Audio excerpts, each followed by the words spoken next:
Our story tonight begins in a quiet Paris laboratory.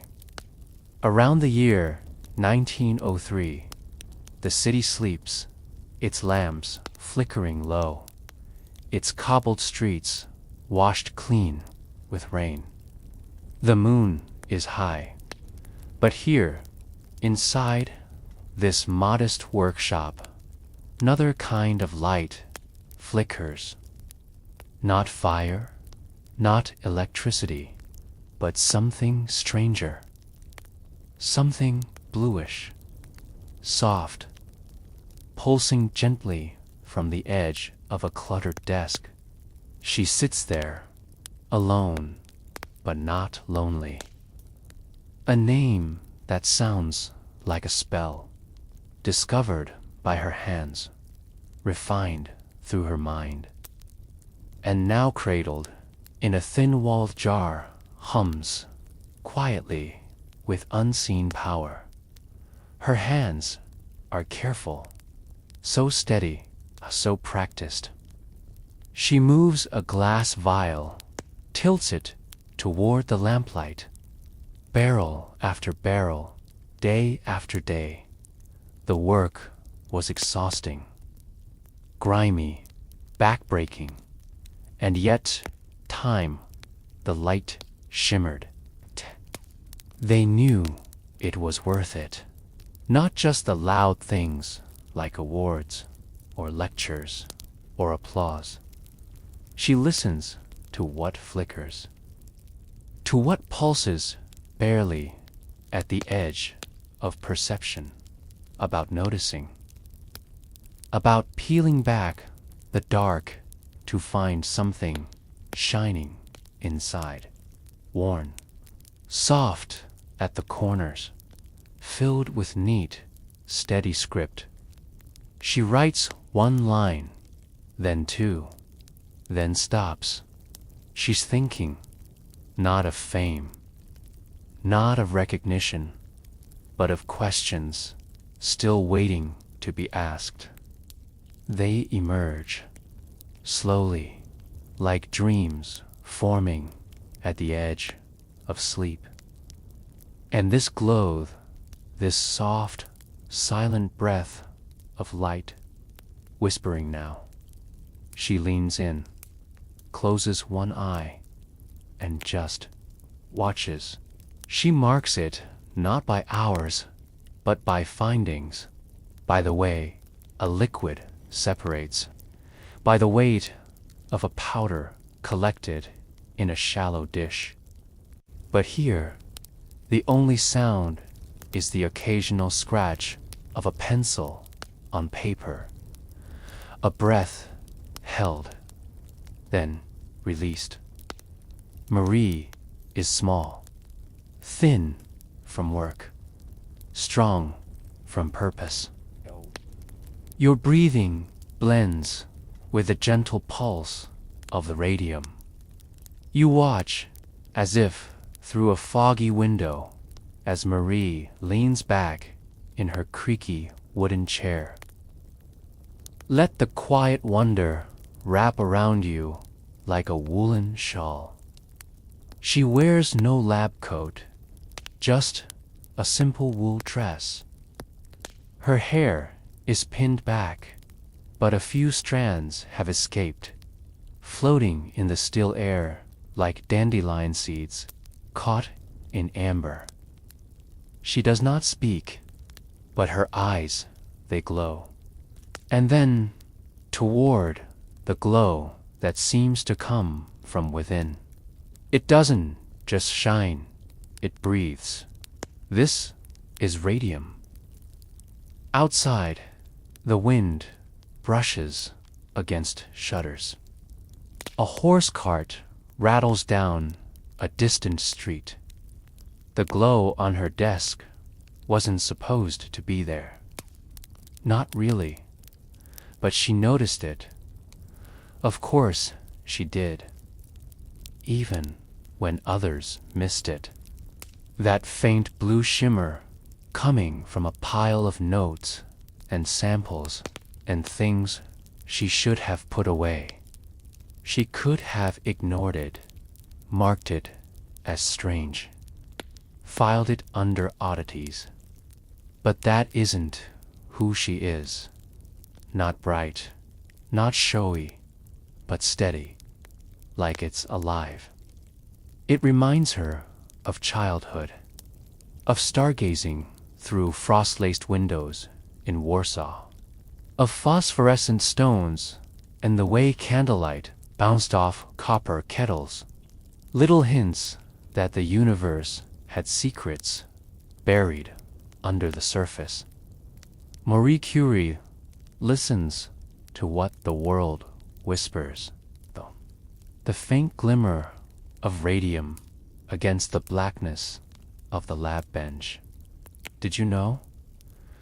Marie and her husband Pierre once processed over 1 ton of pitchblende, or just to extract a fraction of this glow, because discovery to them wasn't about reward. It was about listening. The clock in the hallway chimes, a low, distant note, echoing through stone. Marie doesn't flinch. She's used to time passing. She has learned that the most powerful things in the universe do not rush, and now you are part of this quiet. You are in the room. She reaches for her notebook. Let your own thoughts settle here. You don't need to understand it all. Just be present. Let the soft light wash over you. You are safe. You are curious. You are still. And so is she. The notebook rests open beside her, its pages faintly curling at the corners. The ink dries slowly in the cool air of the lab. It simply exists, steady and strange, a quiet testament to something deeper than surface appearances. Marie lifts the vial again, not to admire, but to measure, to observe, to record. The glow still lingers, gentle, blue-tinged, almost otherworldly. It doesn't flicker like flame. It doesn't hum like an electric bulb. She logs the time, the intensity, and its decay. The work of refining uranium ore is messy. There is nothing glamorous about it. The fumes, the residue, the endless washing and filtering. Then she turns back to the sample's shards of pitchblende wrapped in paper, labeled in her careful, almost fragile handwriting. Just them, surrounded by vats and flasks, steam rising in clouds through broken windows. The world outside doesn't know this place exists. The newspaper headlines speak of other things: elections, wars, Parisian fashion. But inside these stone walls, something is unfolding that will reshape the future. She does not think about legacy. She thinks about process. Radium, the source of this pale blue glow. It was she who coined the term radioactivity, giving a name to what others had only guessed at. It was she who discovered not just one element, but 2 polonium and radium. And she knew that understanding required contact, closeness, risk.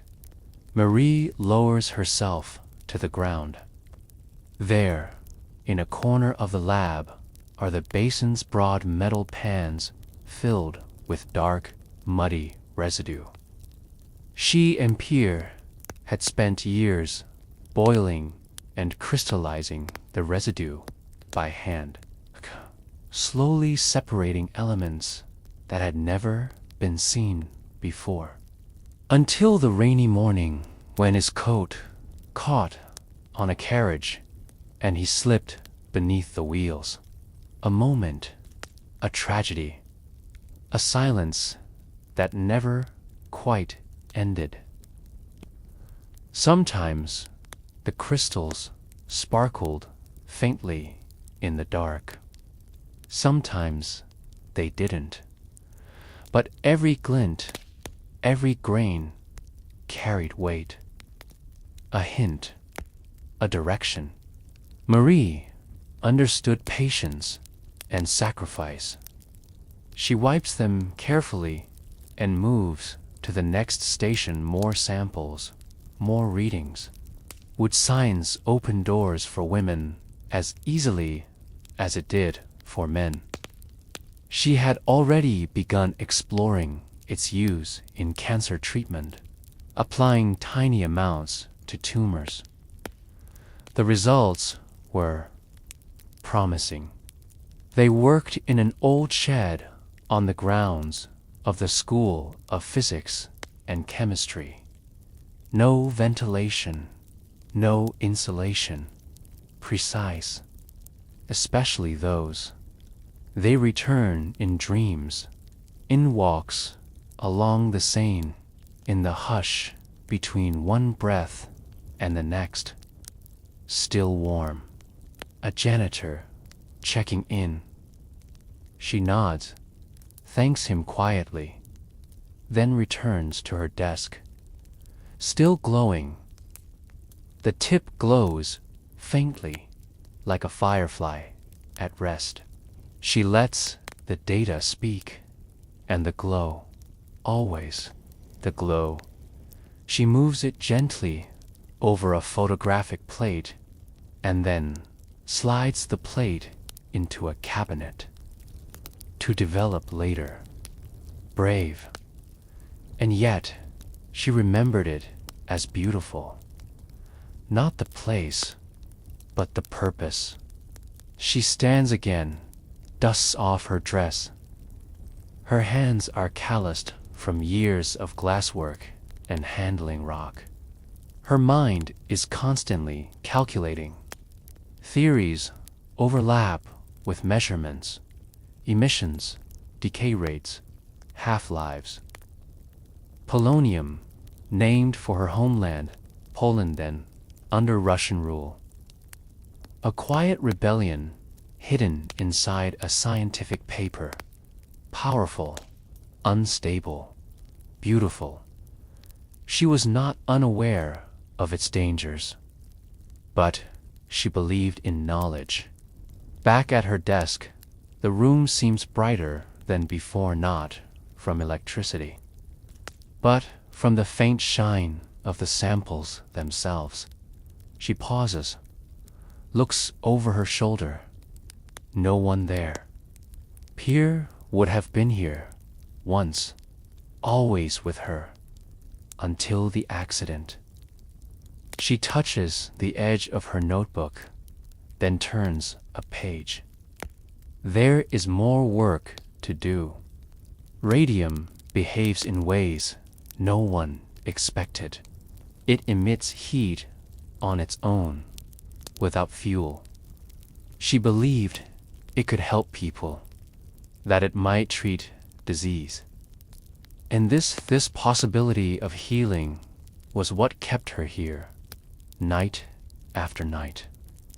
It was no longer just curiosity, it was hope. She thought of her daughters, especially curious like her. Would the world be kinder by the time they grew up? She didn't know, but she would leave behind enough light for them to see their way forward. She dips a thin glass rod into a dish of radium chloride. Everything she knew left a trace, even things you couldn't see. There is comfort in consistency, even when everything else seems to shift. She closes the notebook. Just for now, the ideas will return. They always do. There is a knock, soft, hesitant. Even now, few understand what she's doing. Some still question whether a woman should be allowed such work. She doesn't answer those voices. By morning, the glow is barely visible. The sunlight that leaks through the shutters is pale and golden, washing the lab in a different kind of light. But to Marie, this daylight is less familiar than the quiet shimmer of the elements she works beside each night. Every sample must be preserved, some for further study, others for experiments already underway in medical labs across Paris. She finishes jotting her final notes before placing the capped vials gently into a padded crate.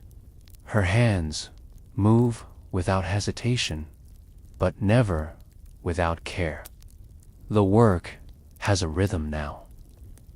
Observation. They sat cross-legged on the floor of the shed, surrounded by vats of black ore. The windows steamed over from boiling beakers. They will. Someday, maybe not now, but someday. And she was right. The first woman in history to receive one. She didn't dress in celebration. She returned to the lab that evening, changed into her work apron, and kept refining her crystals. Recognition was never the end goal. She's in the lab, alone, tuning instruments, adjusting weights, heating samples with nothing but instinct and a small flame.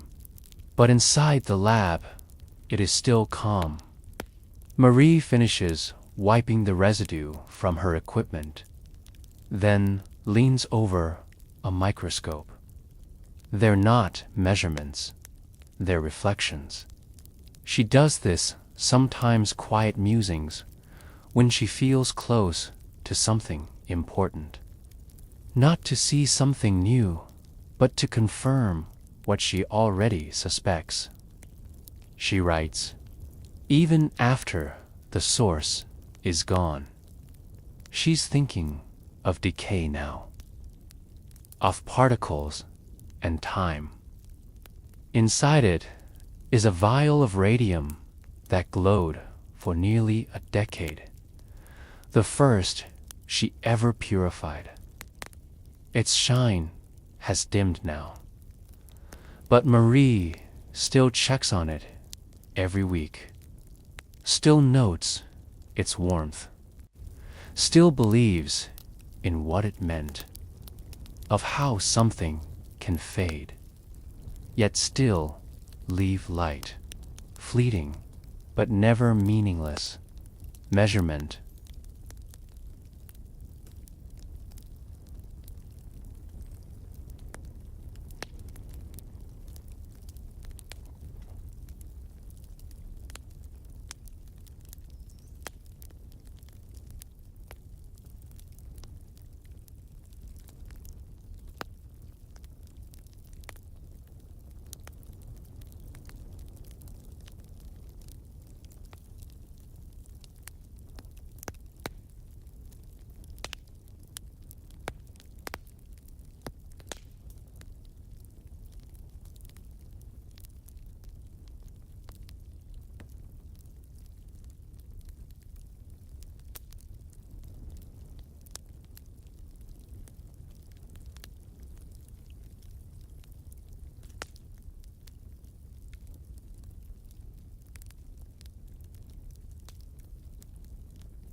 Outside, the city begins to stir.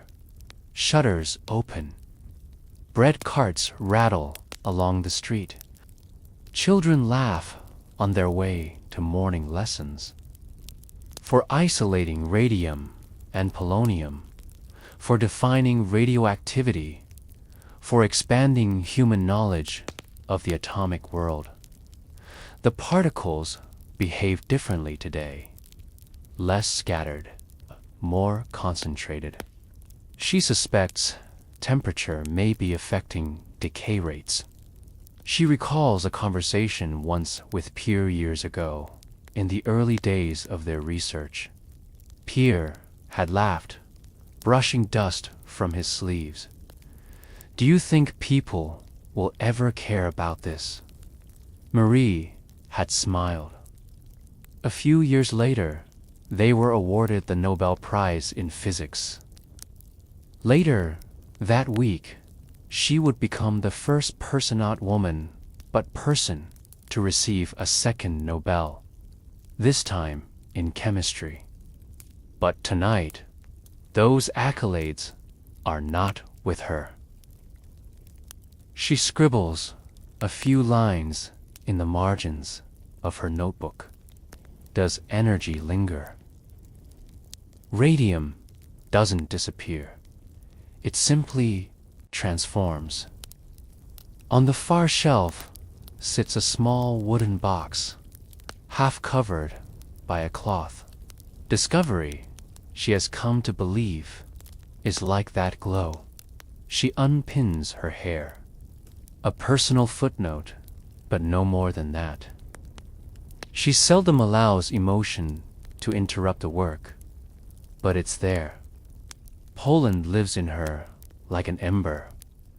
It was her childhood, her sorrow, her cause.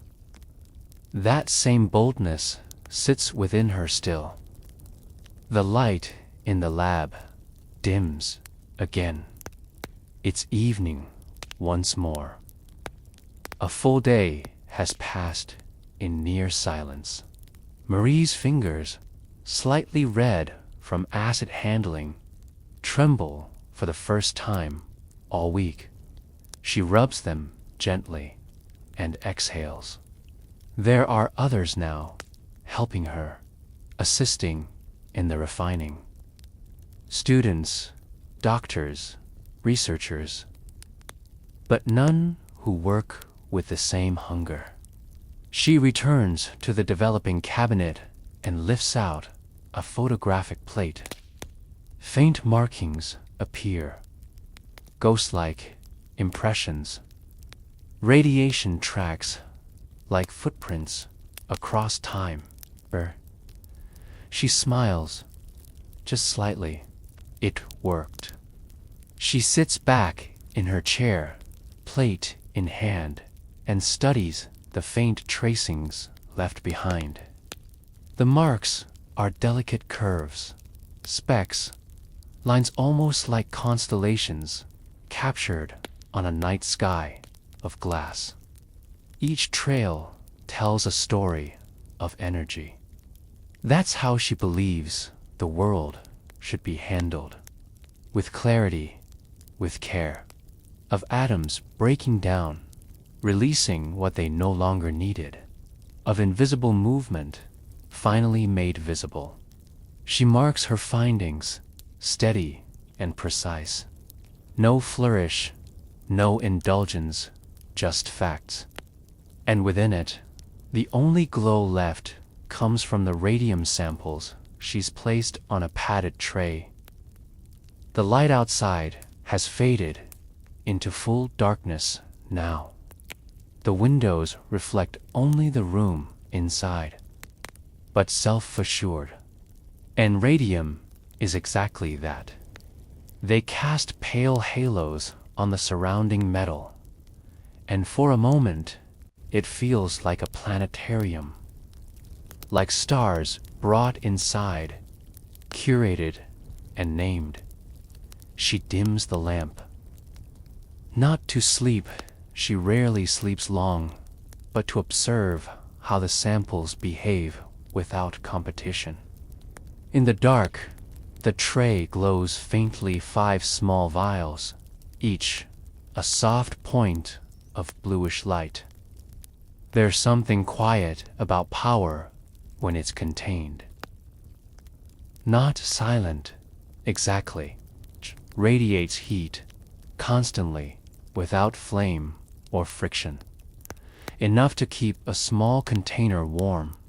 Enough to feel, even from a few inches away. She places her hand near one vial.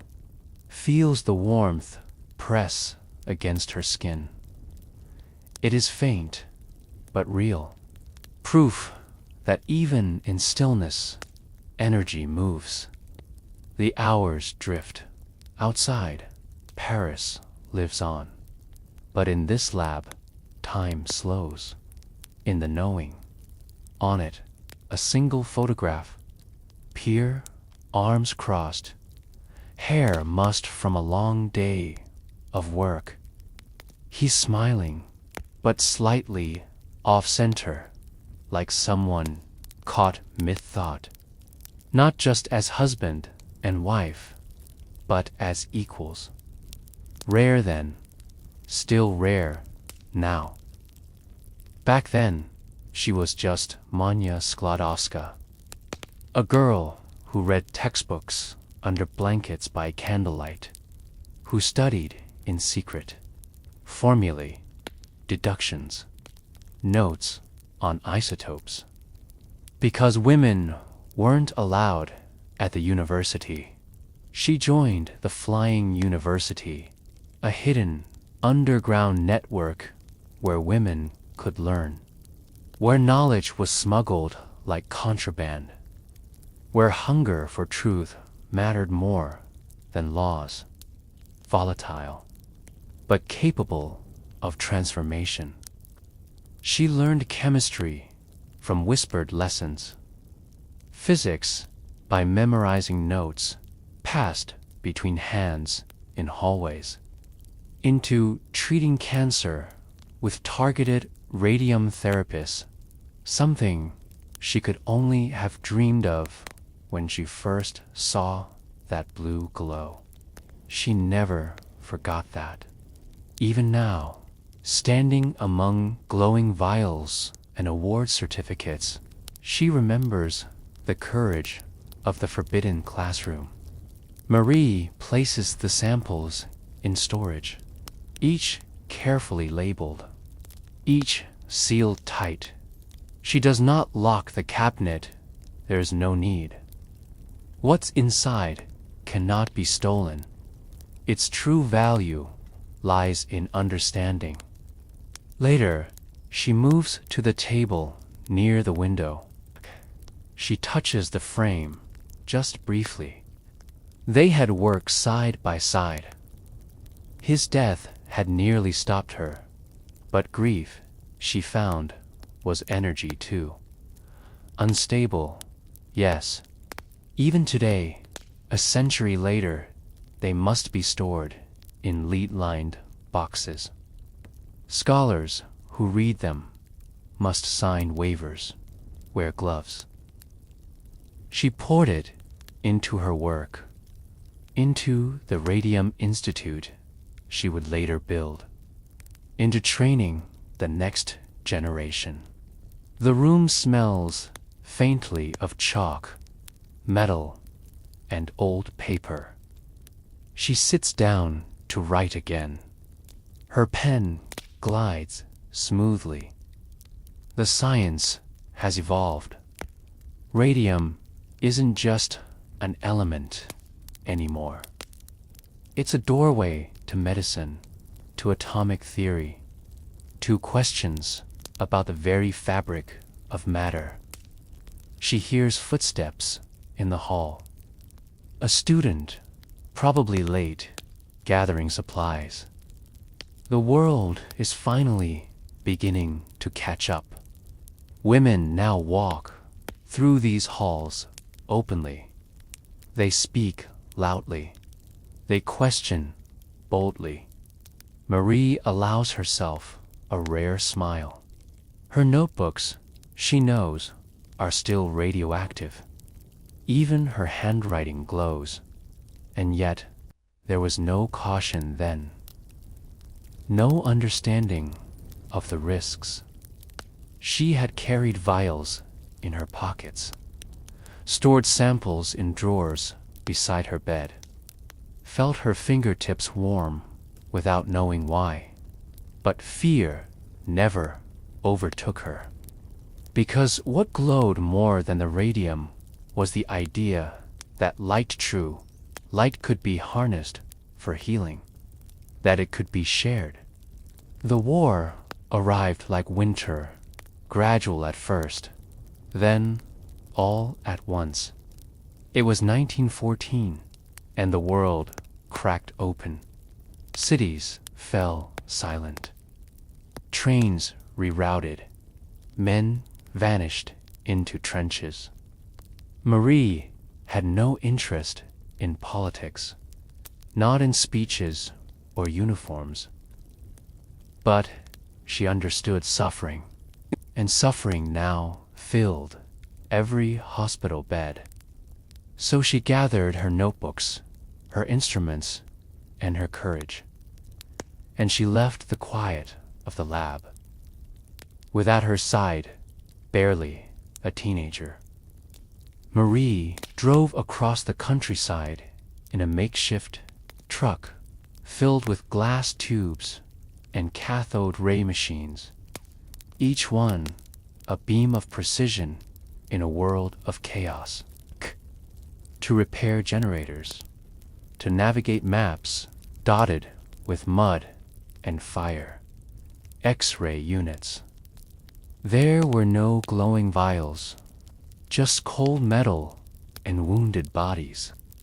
She believed, fiercely, that science should serve life, and on the battlefield, it could. Because she brought something that felt impossible clarity in the dark. She trained nurses to operate mobile X-ray units she helped design.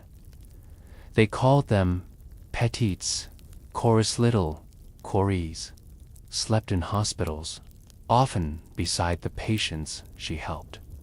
She taught herself to drive.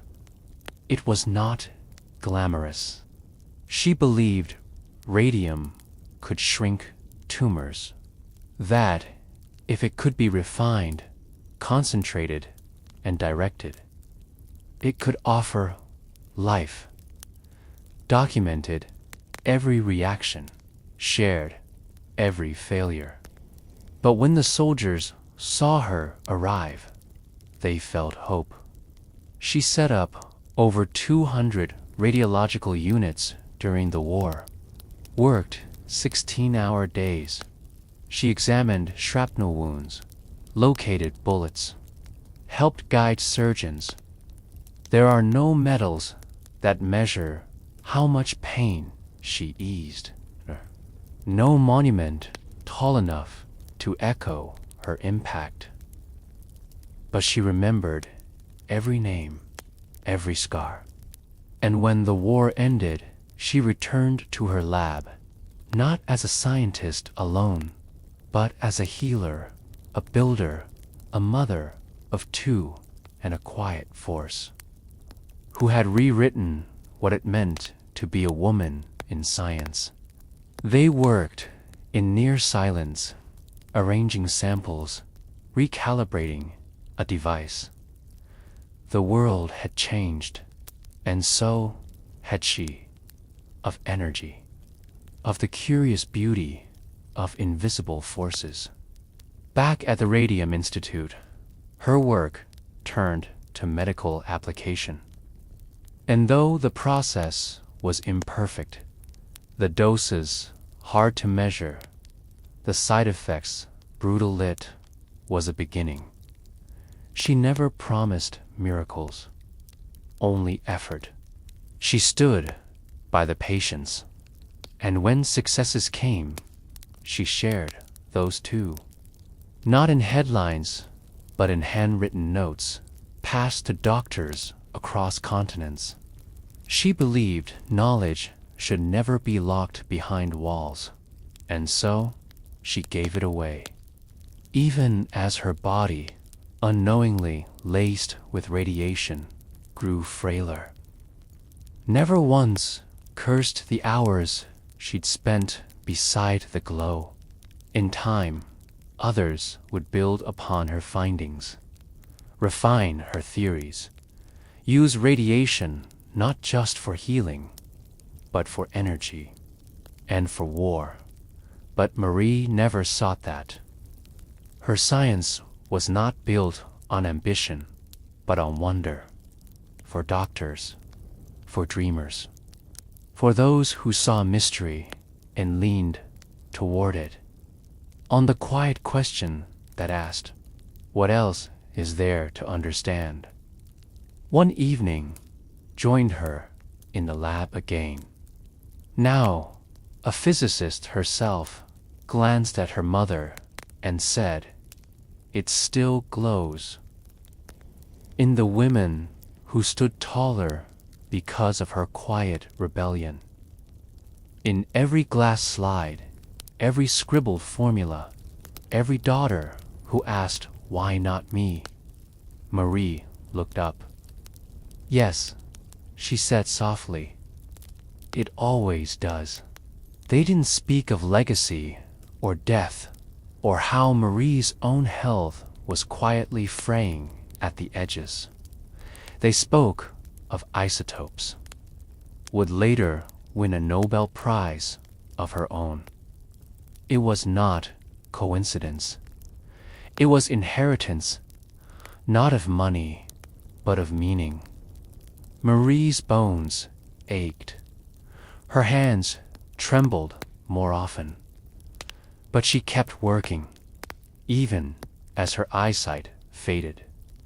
She wore gloves more often now, lined her drawers with thicker lead, but she never regretted the early years, because it had illuminated more than science.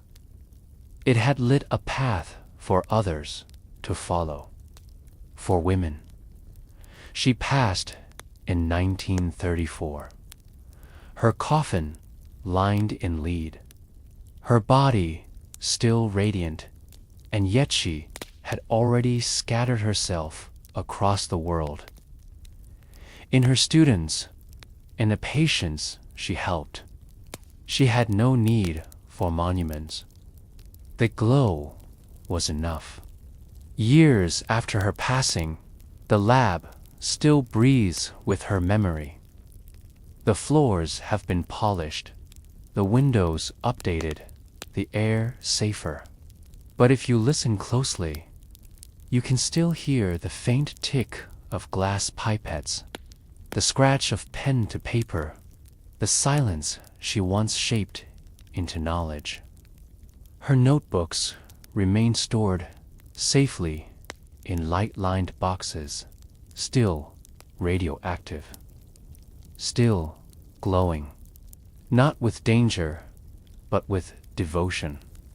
Every margin, every underlined number whispers the truth of a woman who wrote with her whole being, not just equations, but faith. And across the globe, her work lives on. In hospitals, where radiation now pinpoints and treats tumors.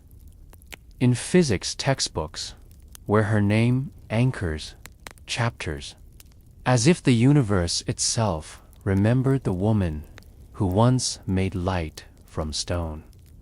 In universities, where plaques bear her image, but more importantly, her methods, precision, curiosity, discipline, and most of all quiet courage.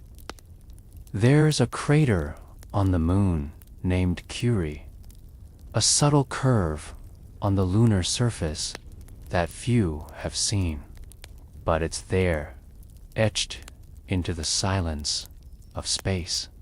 She is the first woman buried there for her own accomplishments.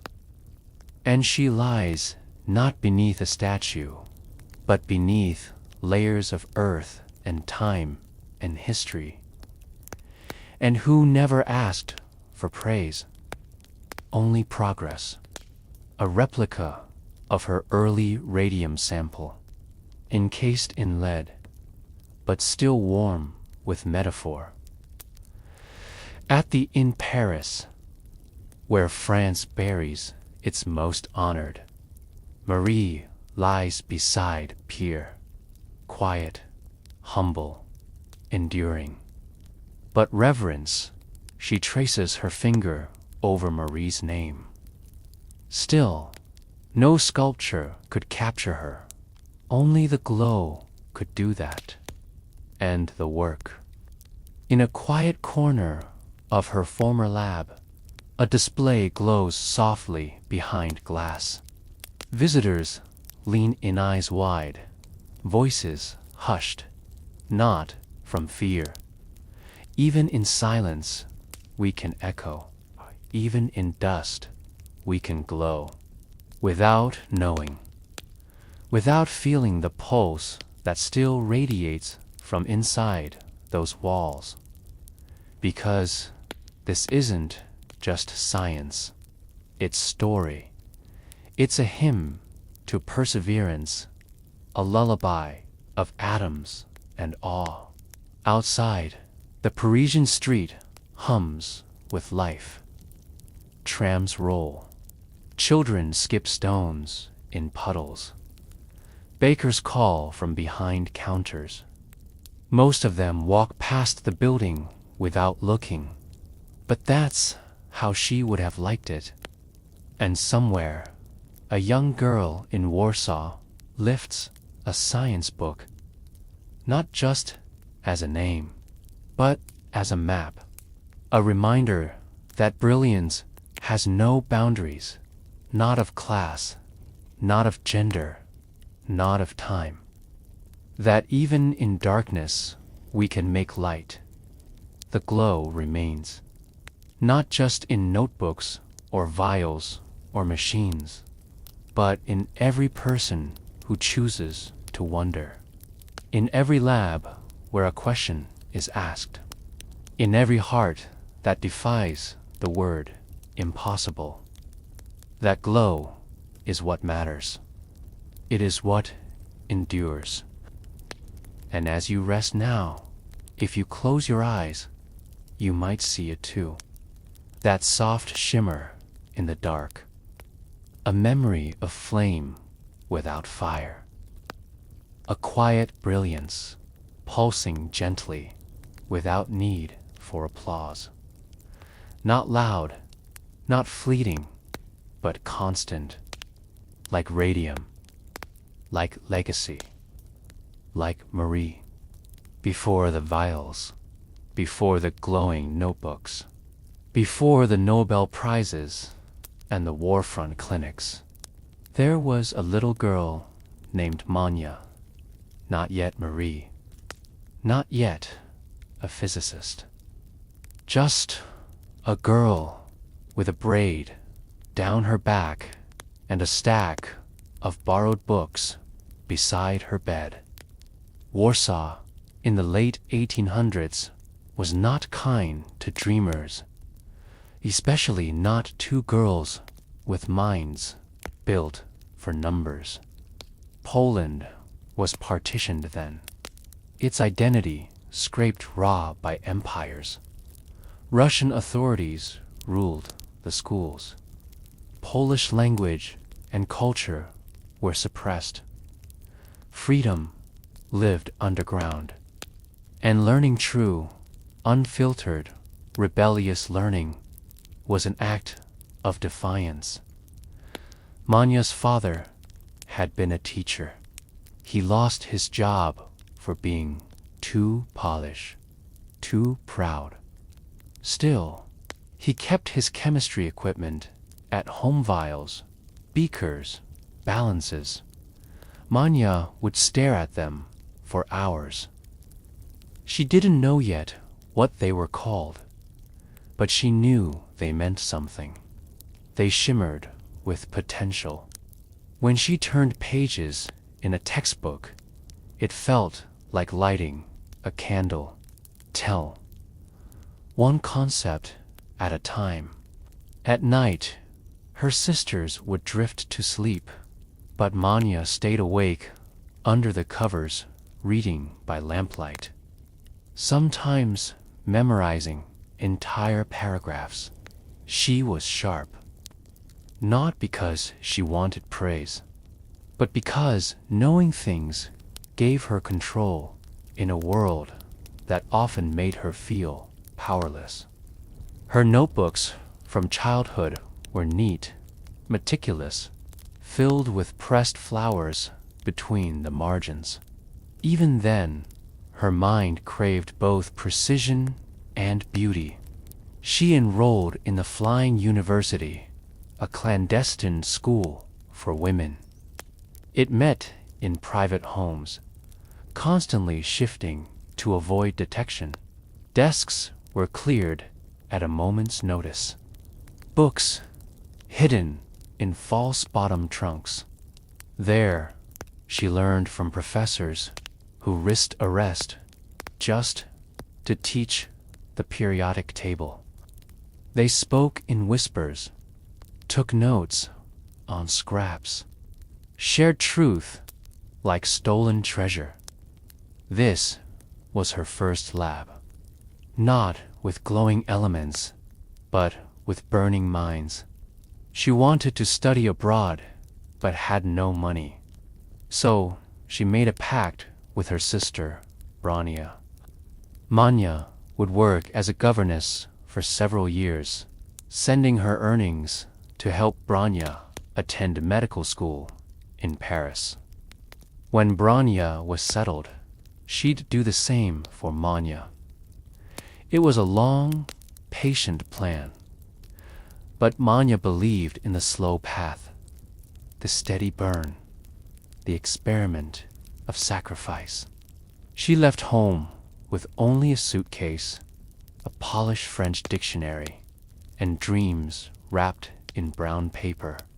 For years, she lived in servants' quarters, teaching children by day, and studying textbooks alone by night.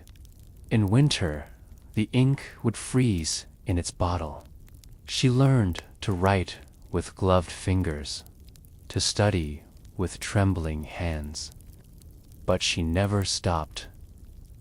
Each solved equation felt like a small rebellion. Each chapter finished a step toward Paris, and eventually she made it there. In 1891, she arrived in France, penniless, hungry, and already behind. She enrolled at the Sorbonne under the name Marie. Her French was poor, her coat too thin. She ate so little, she sometimes fainted in class. But she ranked first in physics, second in math. She studied alone, walked alone, slept beside her notebooks. It wasn't loneliness, it was focus. She wasn't building fame, she was building a foundation. And in a quiet corner of a laboratory, she met Pierre, another quiet soul, a scientist with unruly hair and gentle hands. He saw not just her brilliance, but her stillness. He made space for her to be more. He didn't ask her to be less. They fell into love like they fell into works, lowly, sincerely, without excess. Their wedding was simple. No white dress, just a blue one Marie would wear again in the lab. No diamonds, just a bicycle trip through the countryside. That was enough, because their shared life would soon glow brighter than any celebration. The Curies did not have a grand laboratory. They worked in a converted shed behind the School of Physics in Paris. Its roof leaked when it rained. Its walls groaned in winter. In summer, it trapped the heat like a furnace. But it had a furnace of its own one they lit with purpose. Here, among broken furniture and crude instruments, they sifted through pitch blender, dark, heavy, or from the mines of Bohemia. Because hidden inside, Marie believed, was something the world had never seen. Boiled it, filtered it, measured every trace, every flicker. They crushed it, hundreds of kilos, over and over again. A nation erased on maps, but alive in her hands. Most would have stopped at uranium.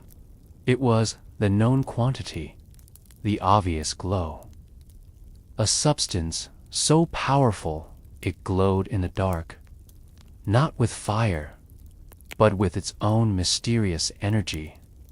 But Marie sensed more, something deeper, something beyond. She was not chasing gold. She was chasing proof.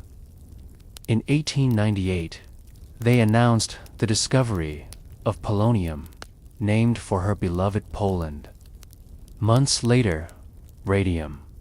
It stained their fingers with light, made the paper shimmer under glass, seemed to pulse with life.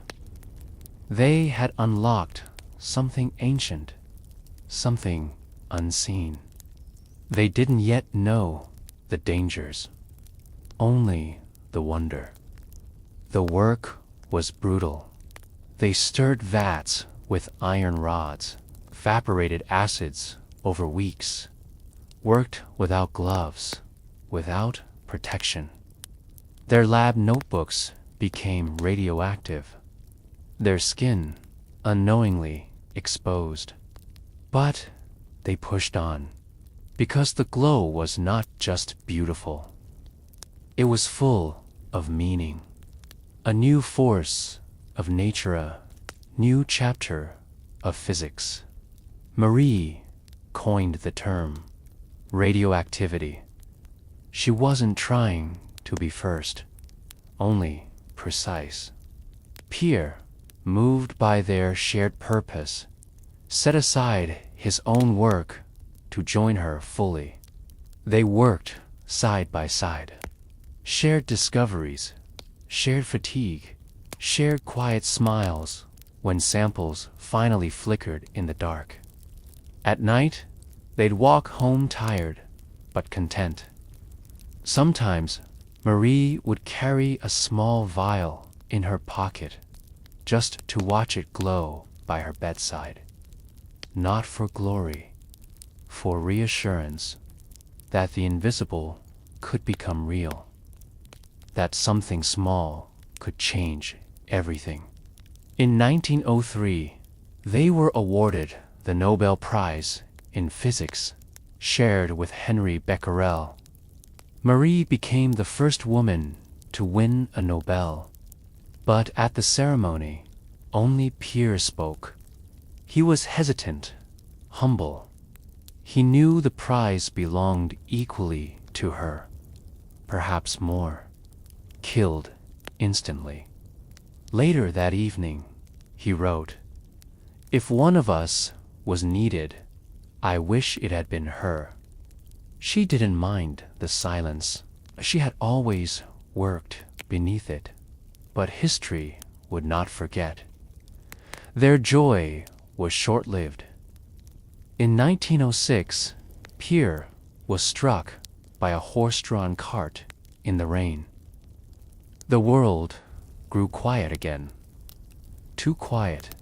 Marie grieved in silence. She refused condolences, refused ceremony.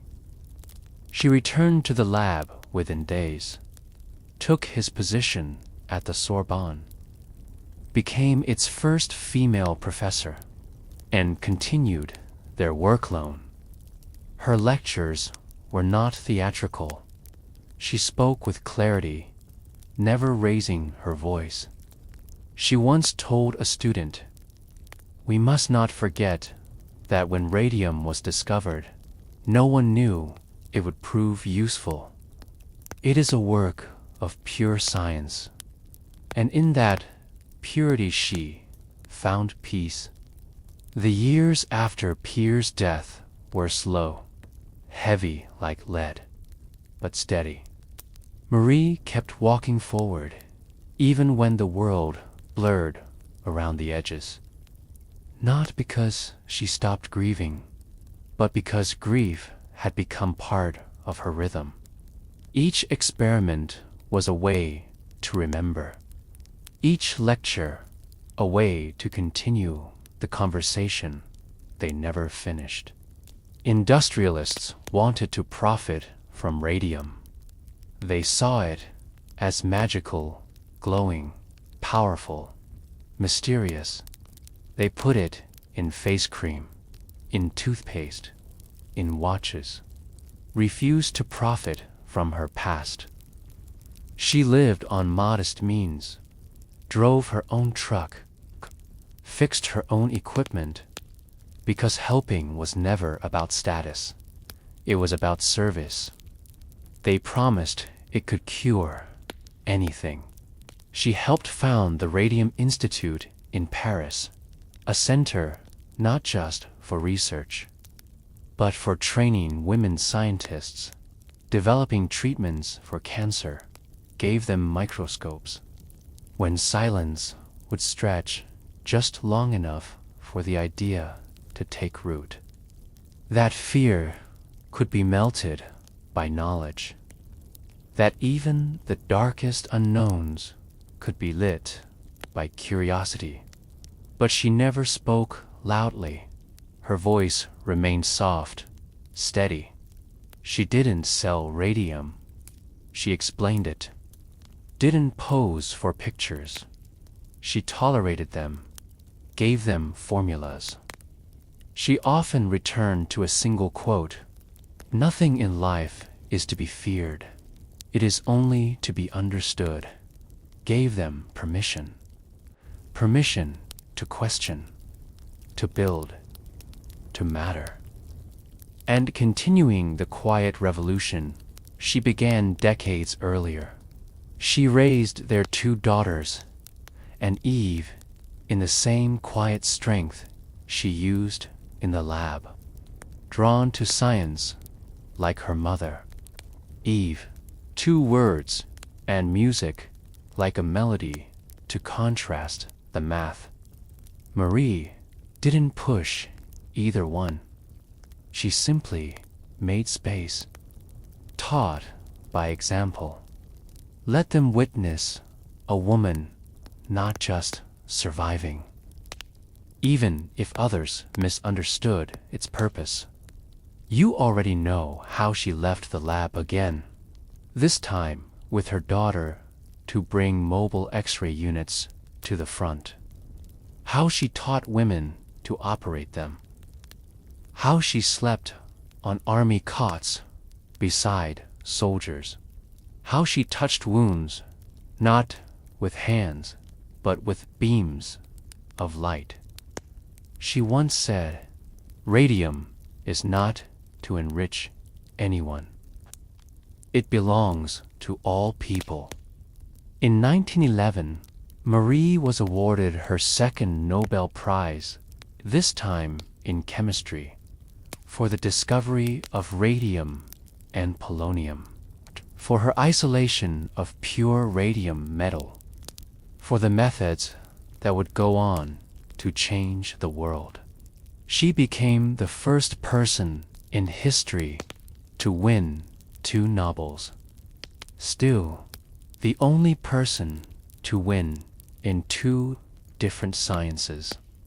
But there was no champagne, no grand party. Just another quiet evening in the lab, writing notes under a blue lamp, scratching formulas into a fresh notebook. For Marie, awards weren't milestones, they were commas, pauses between questions. And the world around her was changing again. But Marie never sold her discovery, never patented it. She believed knowledge should be shared, even if it meant giving away something priceless. When World War I arrived, she didn't hesitate. But what you may not know is that during those years, she refused a government pension. And after the war, she began to build again.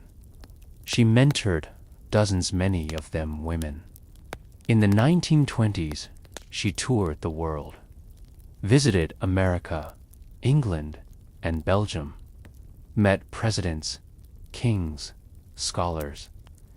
She gave speeches reluctantly. To her, fame was the noise around the signal, a shimmer she never chased. And in every country, in every audience, you could see the moment that landed.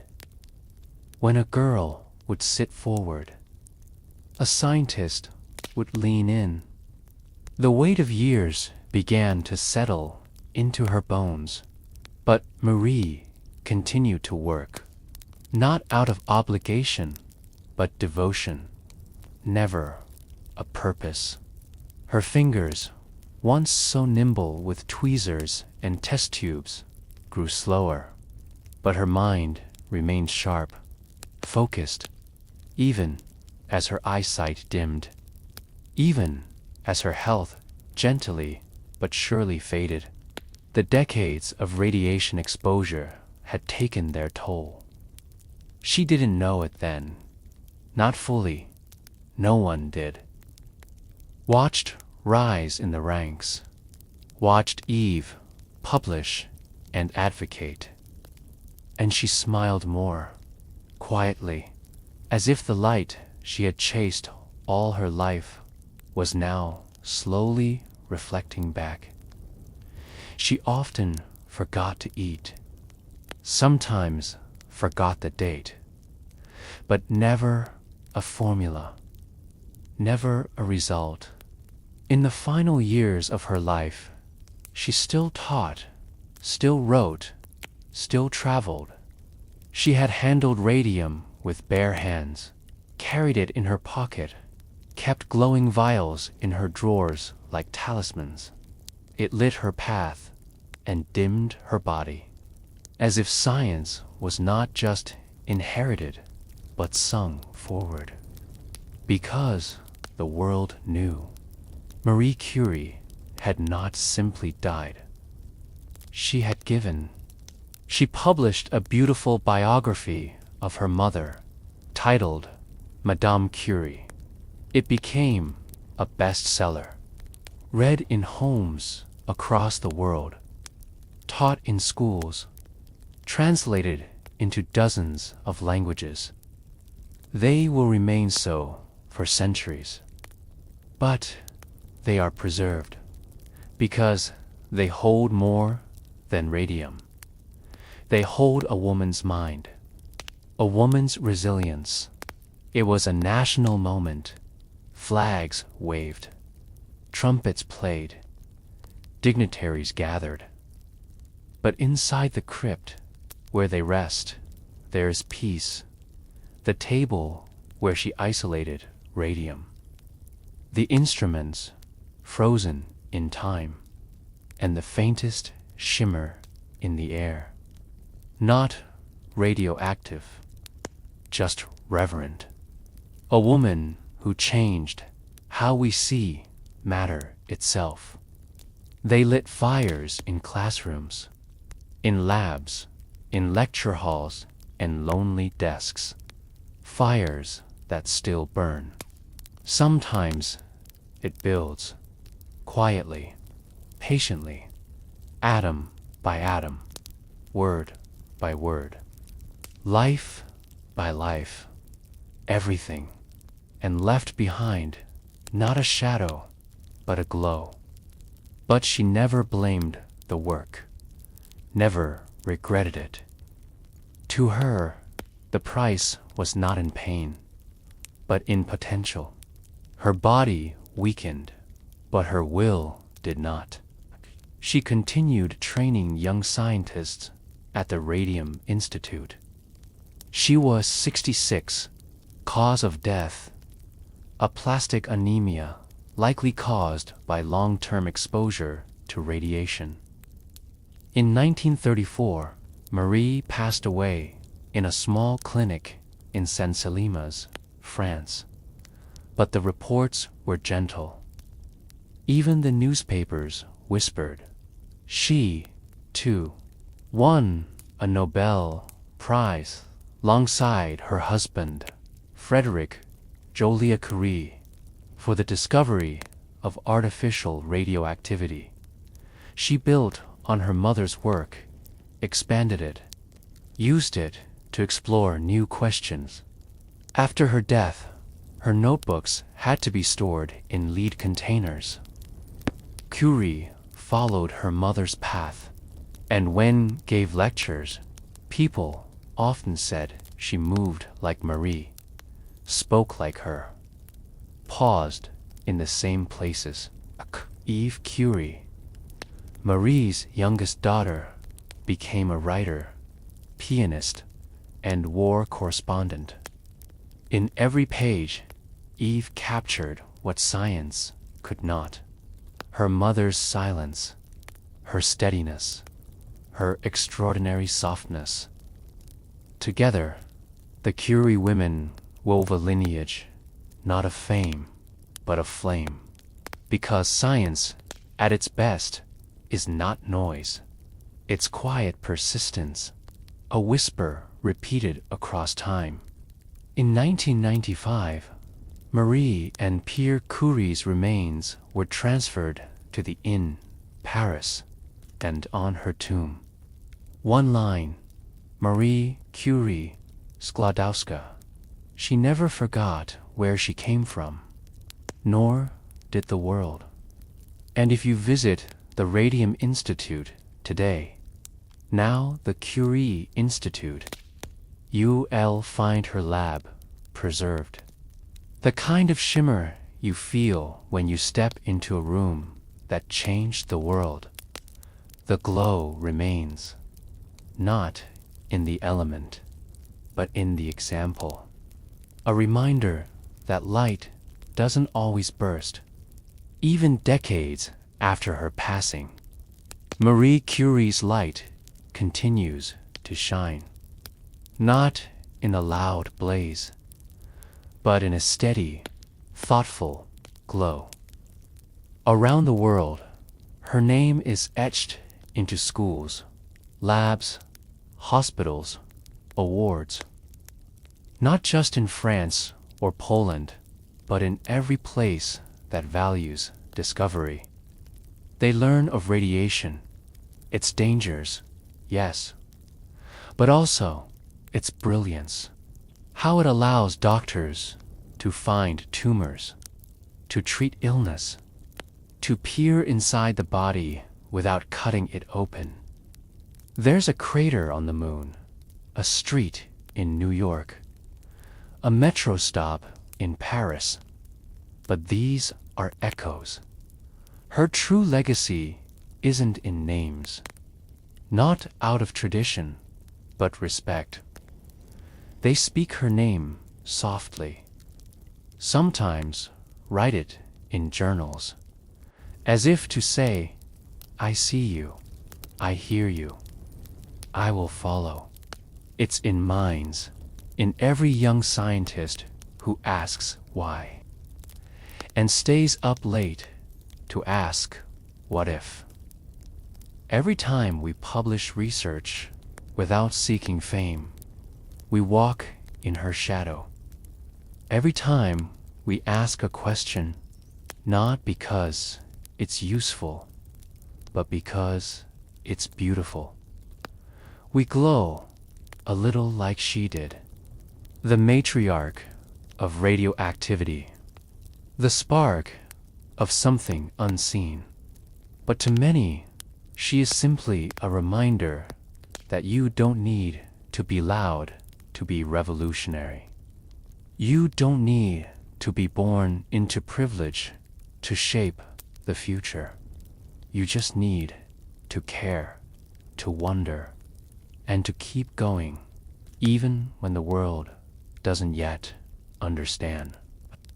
Especially then, but her fingerprints are everywhere. In humility, in silence. It's a hand extended, an invitation to ask more, to learn more, to be curious. And in one of them, she wrote, "I am among those who think that science has great beauty, to shine quietly. Whether you're a student, a dreamer, a reader in the dark, this glow is for you, too. The invisible ray that travels from one generation to the next, like light, like love, like Marie, gently pressed into the spine of modern science. In every woman who steps into a lab and feels like she belongs. Because of Marie, in classrooms today, students learn that atoms are made of protons, neutrons, and electrons, and that deep within certain atoms is energy waiting to be released. She was focused, not a celebrity, but a scientist, a teacher, a mother, a pioneer. They might not always know her full story. In 2009, UNESCO declared that year as the International Year of Chemistry, honoring the 100th anniversary of Marie's Nobel Prize in Chemistry.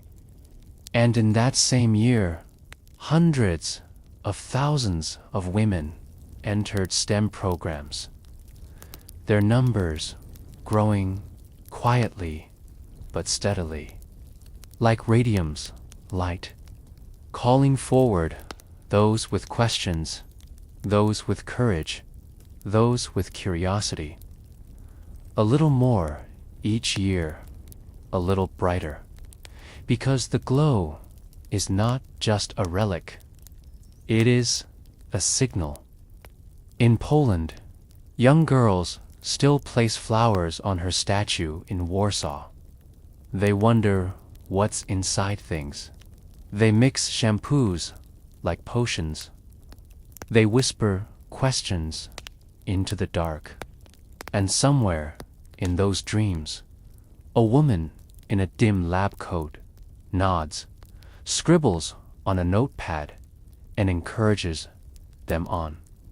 Without words, only with presence. Because Marie was not flashy. There are children now who sleep beside glowing night lights. Not from radium, from leads, but their dreams are the same. They see stars. This is what science becomes when done in love. Marie Curie is often called the mother of modern physics. And now, as you reach the end of her story, this story, remember, it's not really an ending. In her final years, Marie wrote fewer equations, but more letters to friends, to family, to former students. That beauty isn't in explosions or inventions. It's in the careful hand, the measured tone. Joliot Curie walked often in her mother's footsteps. But she didn't just echo, she expanded. But it was also shaped by a new world.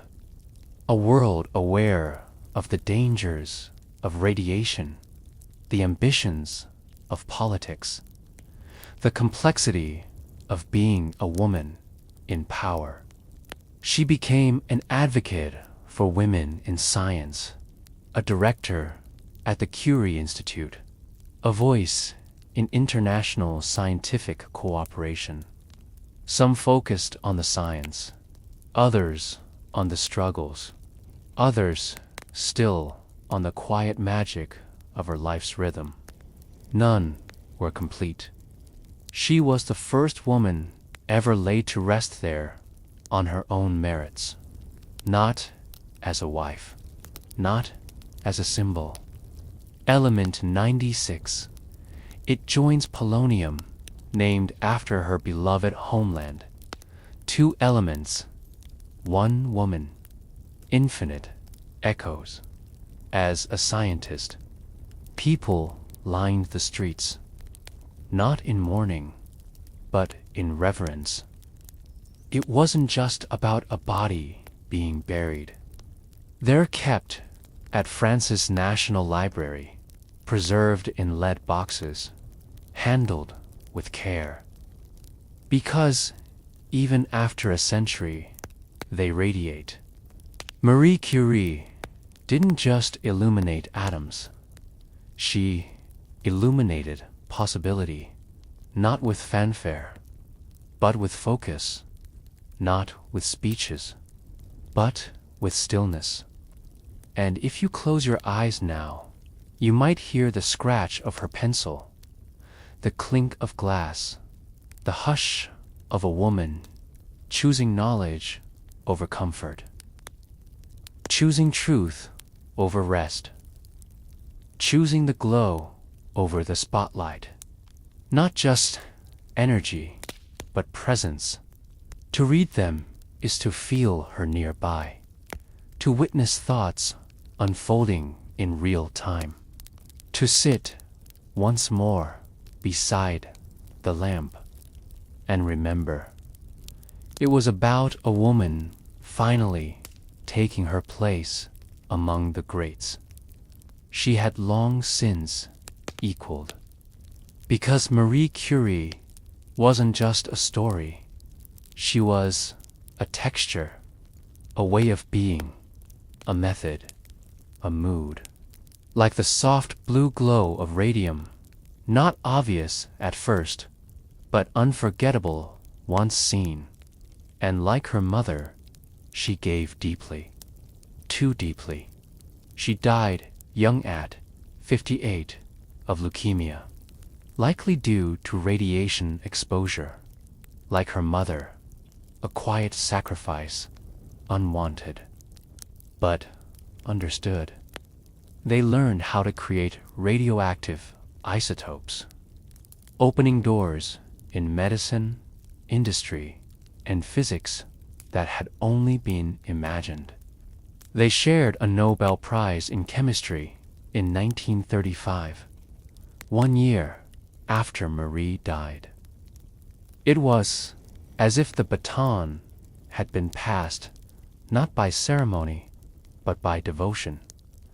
A glowing thread pulled forward, from mother to daughter, from one spark to another, carried Marie's calm precision, her tireless work ethic, her belief in science for humanity. Eve Curie lived a different life, one of music, one of language, one of art, but she never distanced herself from science, only complemented it.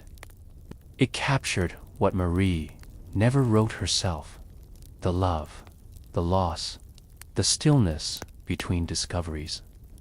Eve traveled widely, became a journalist during World War II, wrote about the human cost of conflict, spoke at the United Nations. She lived to be 102, the last living link to Marie's touch, and she kept a vial of radium on her desk. It no longer glowed, but memory doesn't need light. The world never stopped honoring Marie, but it did begin to understand her more clearly. Books, films, documentaries, each tried to capture her essence.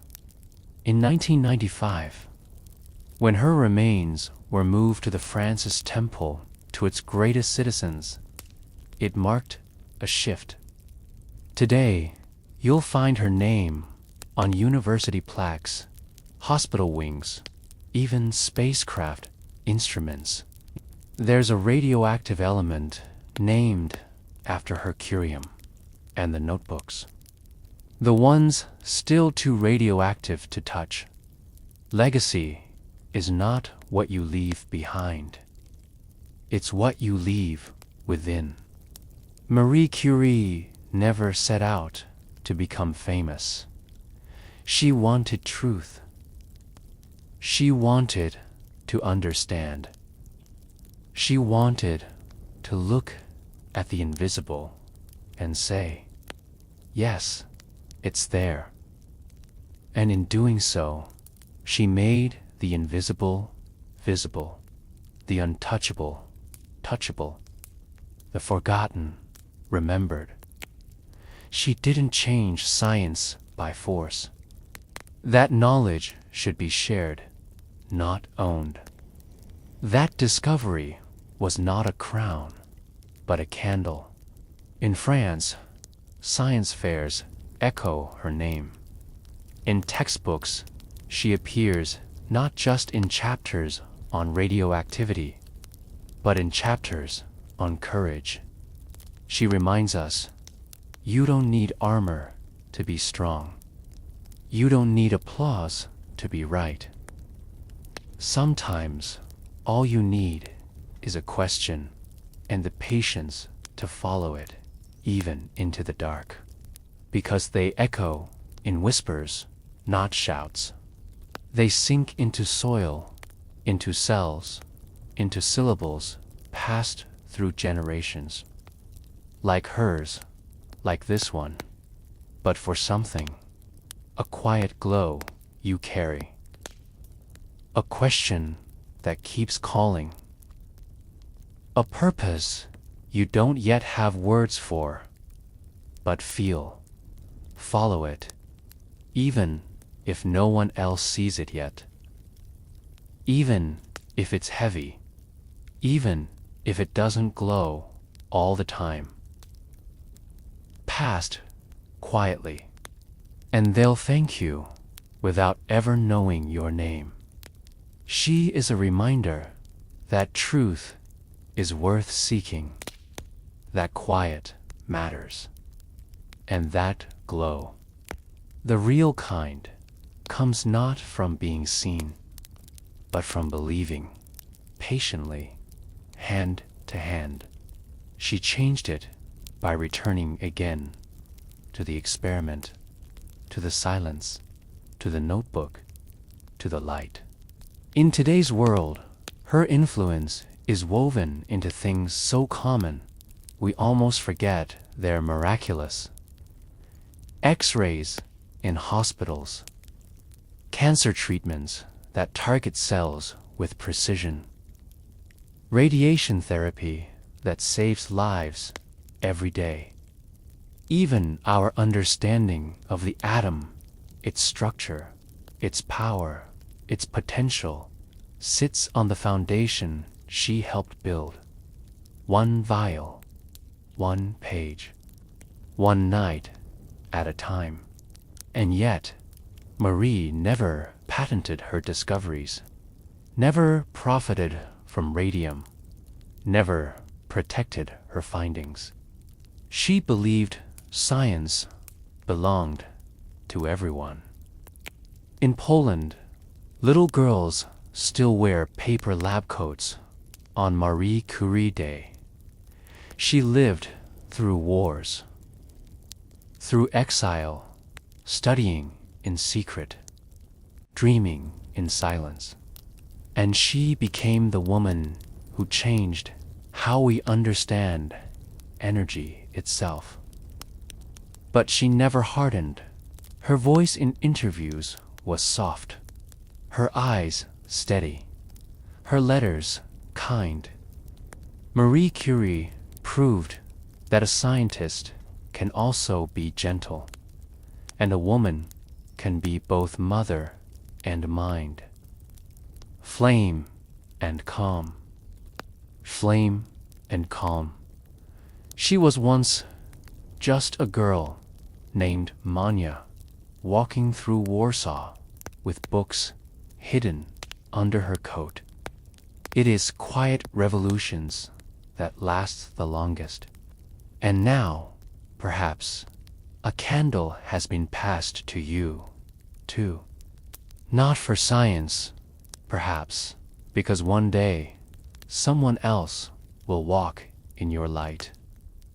So as you rest now, whether in stillness or in thought, in sleep or in search, know this: Marie Curie is not just a story.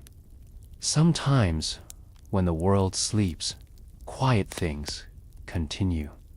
In a corner of a library in Paris, a lined drawer holds pages filled with her handwriting, still humming faintly with the energy she discovered.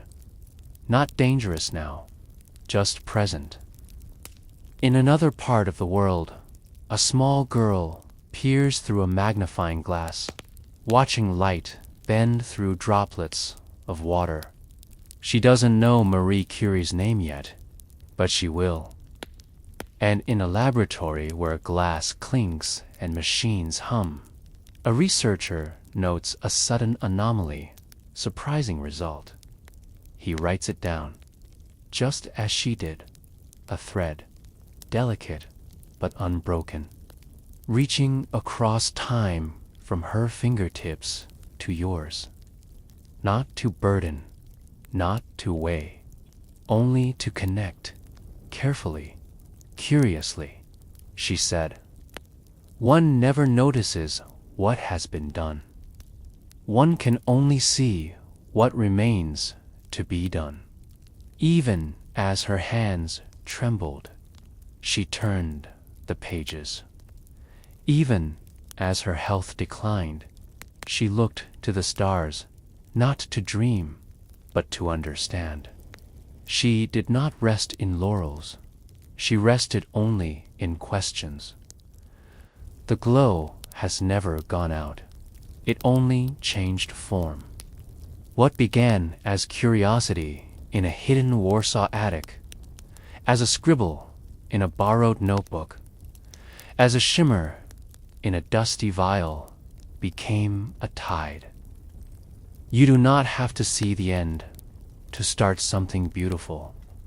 A soft wave of influence that moved through time. Through students, through thinkers, through those who dared to ask, what is this made of? But the truth is she lived as both an idea and a person. A theory made flesh, a law of motion wrapped in kindness, a legacy wrapped in soft silence. A bit of peace, why does it shine? How far can we go? Not because the story is over, but because the story continues without noise, without rush, without needing to be louder than it is. Something curious. Their students carried it still, and now you carry a piece. Perhaps in your curiosity, perhaps in your calm. Let this last light linger in you, not as brightness, but as warmth.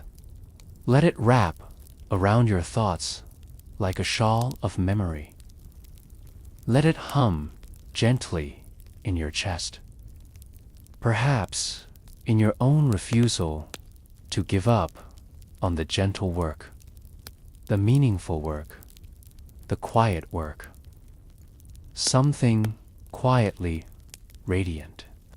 No statue that captures the shimmer in her eyes as she watched particles dance, and hands, steady and small, that will someday reach into the dark and make something glow again.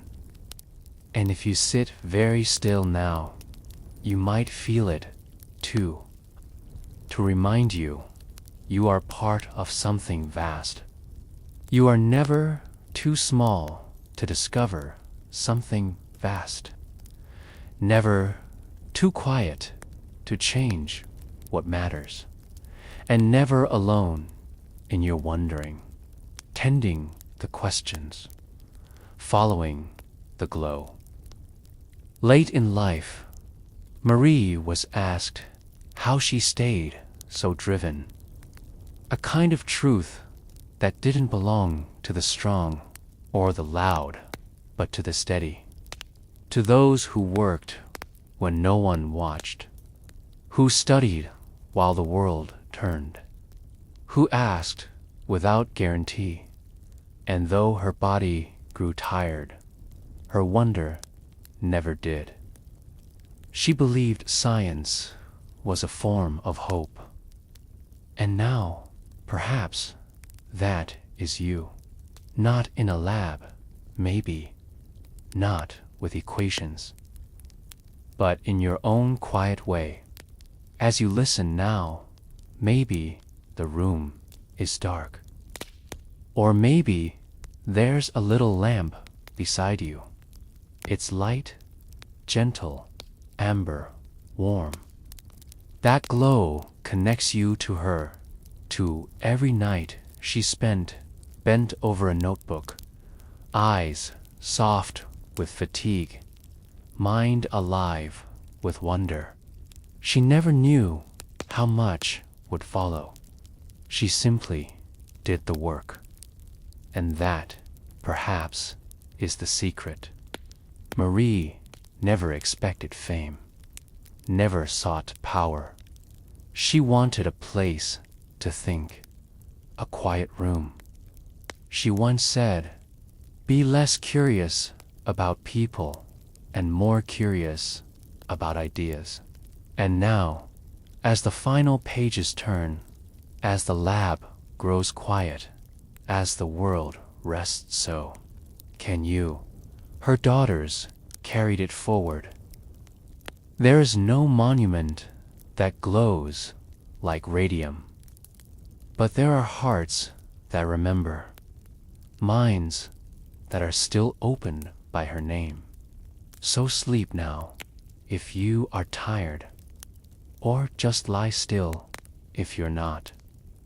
You've walked through her world, and now a part of her walks with you.